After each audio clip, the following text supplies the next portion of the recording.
अगर आप भी आने वाले समय में अपने सपनों का घर खरीदने के लिए होम लोन लेने की सोच रहे हैं या एक नई गाड़ी के लिए ऑटो लोन या फिर बच्चों के लिए पढ़ाई के लिए एजुकेशन लोन की प्लानिंग कर रहे हैं तो यह वीडियो आपके लिए अगले कुछ सालों की सबसे जरूरी खबर साबित होने वाली है। एक ऐसी चौंकाने वाली खबर आ रही है कि जिसने देश के मिडिल क्लास की रातों की नींद उड़ाकर रख दी है। खबर यह है कि अगले साल यानी 1 अप्रैल 2027 से देश के करीब 62% लोगों के लिए home loan, car loan, personal loan, mobile loan जो ईएमआई पर आप लेते हैं ना, नामुमकिन के बराबर हो जाएगा अब लेना। जी हां, almost impossible. Reserve bank of India एक ऐसा नया नियम लागू करने जा रहा है जिसके बाद अगर आपका सिबिल स्कोर 730 पॉइंट 730 से एक अंक भी कम हुआ तो बैंक आपको सीधे लोन देने से मना कर सकता है, आपको नहीं मिल पाएगा लोन।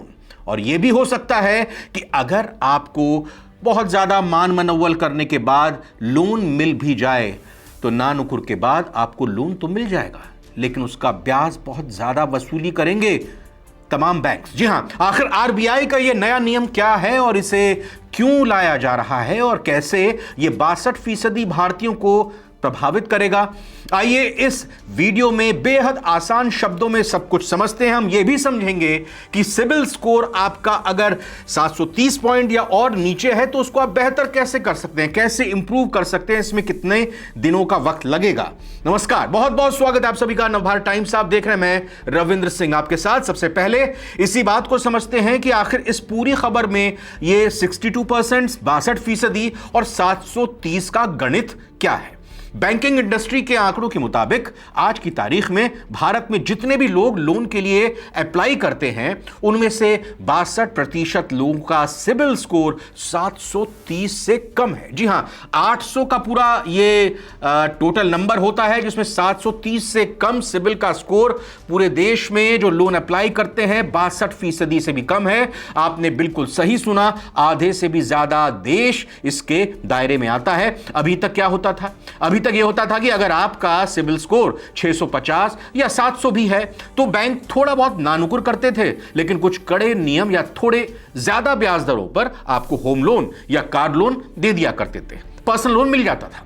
लेकिन मीडिया रिपोर्ट्स के मुताबिक अगले साल से कहानी पूरी तरह बदलने वाली है, पलटने वाली है। अगर आपका स्कोर 730 से कम है तो बैंक रिस्क लेने से साफ मना करेंगे, कतराएंगे। बैंक अब केवल उन प्रीमियम कस्टमर्स को तवज्जो देंगे जिनका स्कोर 730 या उसके ऊपर है। यानी सिर्फ 38% लोग। देश में ऐसे ग्राहकों की संख्या फिलहाल करीब 7 करोड़ ही है। जी हां, 145 करोड़ की आबादी में सिर्फ 7 करोड़ वो लोग जो लोन के लिए अप्लाई करते हैं जिनका सिबिल स्कोर 730 से ज्यादा है।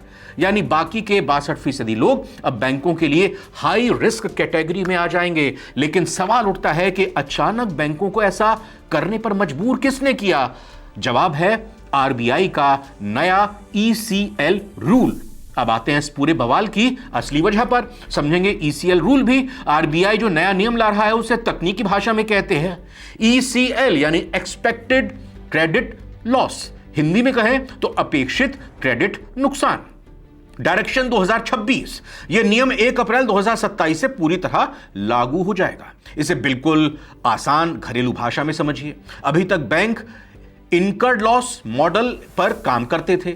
यह मतलब हुआ कि अब जब भी कोई ग्राहक लोन की किस्त चुकाना बंद कर देता था और 90 दिन बीत जाते हैं तब बैंक उस डिफॉल्टर या एनपीए नॉन परफॉर्मिंग एसेट उसको मानते हैं और उस नुकसान की भरपाई के लिए अपने मुनाफे में से कुछ पैसा अलग रख देते हैं, उसका प्रोविजन कर देते हैं। जी हां, आप अभी तक यही रूल सुनते हैं कि भाई अगर हमने घर का कोई लोन लिया हुआ है और 3 महीने तक अगर किस्त नहीं चुका पाते तो कोई दिक्कत नहीं होती, लेकिन 3 महीने के बाद फिर बैंक सक्रिय होता है और फिर उसके बाद वो कार्रवाई करना शुरू करता है। मतलब जब नुकसान हो गया बैंक का तब उसने तैयारी की 3 महीने तक इंतजार करके। लेकिन अब ये नया ईसीएल मॉडल कहता है नुकसान होने का इंतजार मत करो, पहले से ही अंदाजा लगा लो कि कौन सा लोन, कौन सा ग्राहक पैसा नहीं चुकाएगा, लोन डूब सकता है और लोन देते ही पैसा अलग रखना शुरू में ही शुरू कर दो। बैंकों को अब एक तरह से कहें तो ज्योतिष की तरह पहले ही भांपना होगा सिबिल स्कोर के हिसाब से कि किस ग्राहक का सिबिल स्कोर खराब है या किसकी नौकरी जाने का खतरा है, किसकी कितने दिनों की कमाई बची है, उसी हिसाब से एडवांस में अपनी तिजोरी से प्रोविजन के तौर पर पैसा ब्लॉक करके रखना पड़ेगा। यानी 3 महीने का इंतजार नहीं। आपने लोन अगर 730 से नीचे स्कोर वालों को दिया तो फिर उसके बाद आप 730 से नीचे देने वाले लोन के हिसाब से उनकी रकम को अलग रखेंगे। कितनी रकम अलग रखेंगे, बैंकों को क्या नुकसान है, वो आगे चलकर समझते हैं। अब आप सोच रहे होंगे कि इसमें बैंकों को क्या नुकसान है। जी हां, बैंकों का इसमें बहुत बड़ा सिरदर्द है। इस नए नियम के आते ही देश के बैंकों को अपने मुनाफे में से करीब 42,000 करोड़ से लेकर 60,000 करोड़ रुपए तक की भारी भरकम रकम सिर्फ प्रोविजन के लिए अलग लॉक करके रखनी पड़ेगी। क्योंकि अगर 730 से कम अंक वालों को वो लोन देते हैं तो इस रकम को अपनी तिजोरी में से निकालकर अलग रखनी पड़ेगी, जिसको वो इस्तेमाल नहीं कर पाएंगे, जिसको वो कहीं बाहर नहीं निकाल पाएंगे। इसे हम सीधे से उदाहरण से समझते हैं जो रिपोर्ट्स में सामने आया है।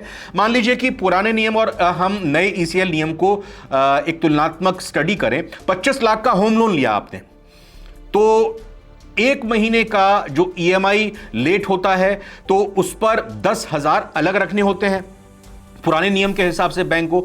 अब सीधे 25,000 अलग रखने होंगे, यानी 15,000 एक्स्ट्रा। 31 से 60 दिन EMI लेट अगर होती है तो अभी पुराने नियम के हिसाब से क्या है, मामूली रकम अलग रखनी पड़ती थी, वही 10,000 है तो ये कह दें कि 20,000 के करीब। लेकिन अब सीधे 1.25 लाख रुपए बैंकों को ब्लॉक करके रखने पड़ेंगे। 90 दिन से ज्यादा लेट अगर होता है NP की स्थिति में, पहले 3,75,000 25 लाख के लोन पर अलग रखने होते थे। 3 महीने तक अगर आपने किस्त नहीं चुकाई, अब सीधे 5 लाख रुपए की रकम बैंकों को अलग रखनी पड़ेगी। बैंकों को भी ये एक बड़े नुकसान की बात है। अब खुद सोचिए, अगर किसी ग्राहक का सिबिल स्कोर 730 से कम है तो बैंक को डर रहेगा कि यह कभी भी अपनी EMI लेट कर सकता है, और जैसे ही उसने EMI लेट की, बैंक का लाखों रुपया ब्लॉक हो जाएगा, जिससे बैंक का मुनाफा घट जाएगा। अब यही वजह है कि बैंक अब जोखिम उठाएंगे ही नहीं, वो सीधे यही कहेंगे, भाई आपका सिबिल स्कोर 730 से कम है, हम आपको लोन नहीं दे सकते हैं। अगर हम देंगे भी तो बहुत भारी ब्याज दर वसूलेंगे और आपसे ज्यादा गारंटी या एक्स्ट्रा कोलैटरल मांगे। कोलैटरल क्या, सीधी सी भाषा में गिरवी रखेंगे कि अगर आपको कुछ लोन लेना है तो आप इसके बदले में क्या सामान गिरवी रख रहे हो। अब आप कहेंगे, भाई गिरवी रखने के मेरे पास कोई धन होती, कोई दौलत होती, कोई संपत्ति होती तो मैं लोन लेने के लिए क्यों आता बैंक के पास। तो ये एक बड़ा खतरा यहां पर दिखाई दे रहा है। तो इस पूरी खबर का लबोलुआब यही है कि आने वाले समय में उन लोगों के लिए बहुत कड़ा होने वाला है जो अपने क्रेडिट कार्ड के बिल या लोन की किस्तों को लेकर लापरवाही बरतते हैं। अगर आपका सिबिल स्कोर आज की तारीख में 730 से कम है तो आपको क्या करना है, आपके पास 1 अप्रैल 2027 तक का ही वक्त है इसे ठीक करने का। इसको दुरुस्त कैसे करें, आपको 3 काम करने चाहिए। पहला काम क्या है, पहला ये, अपने सारे क्रेडिट कार्ड्स के ड्यूज और EMI बिल्कुल वक्त पर चुका दें। 1 दिन की भी देरी भारी पड़ सकती है। दूसरा करना होगा आपको काम, बार बार नए लोन या नए क्रेडिट कार्ड के लिए अप्लाई करके बार बार हाई इंक्वायरी जनरेट ना करें, इससे स्कोर गिरता है। जल्दी से बता दूं आपको, आप जब भी किसी लोन के लिए कहते हैं, कोई क्रेडिट कार्ड के लिए कहते हैं कि हाँ ठीक है मुझे अप्लाई करना है, फिर मना कर देते हैं, तो वो बैंक हो जो क्रेडिट कार्ड देने वाला है या फिर आप कोई कंज्यूमर गुड्स खरीदने के लिए जा रहे हैं, तो आपका सिबिल स्कोर चेक करते हैं। बार बार जब सिबिल के दरवाजे को नॉक किया जाता है और आपका स्कोर चेक किया जाता है तो फिर यह भी खतरे की घंटी होती है। इसलिए बार बार अपने सिबिल स्कोर के दरवाजे के अंदर खटखटाने किसी को मत दें। जब बहुत जरूरी है और बिल्कुल है ही कि आपको यह लोन लेना है, तभी आप उसको कहें कि हां ठीक है आप मेरा सिबिल स्कोर चेक कर सकते हैं। अपने तीसरी पॉइंट पर आए तो अपने सिबिल रिपोर्ट को हर महीने चेक करें कि कहीं कोई गलत एंट्री या पुराना सेटलमेंट आपके स्कोर को नीचे तो नहीं खींच रहा। आप अगर सिबिल स्कोर को देखेंगे तो उससे कोई फर्क नहीं पड़ेगा, लेकिन लोन देने वाले बैंक्स अगर इसको देखते हैं तो फिर, या फाइनेंशियल इंस्टीट्यूशन देखते हैं तो फिर ये आपकी सिबिल स्कोर को नीचे डालेगा। आप हर महीने चेक कीजिए सिबिल स्कोर को। तो कुल मिलाकर दोस्तों, RBI के इस नए नियम पर आपकी क्या राय है?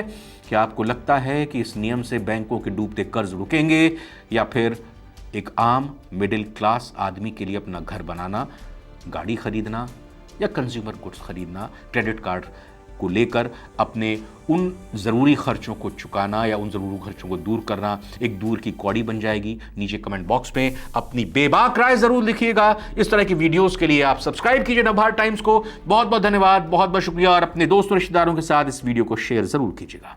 नमस्कार।